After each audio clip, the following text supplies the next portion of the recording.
فيتابع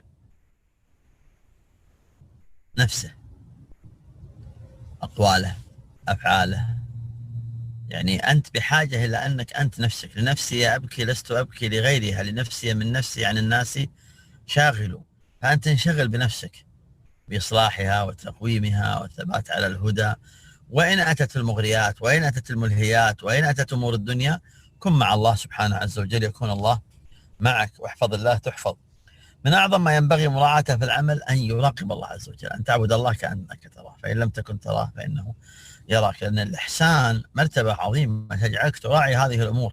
ليس تريد من الناس ثوابا ولا مغنما، إنما ترجو من الله عز وجل. فتقع العبادة موقع المتقرب إلى الله رجاء ثواب الله، لا ثناء أو مدح أو قدح أو زيادة أو نقص من الناس.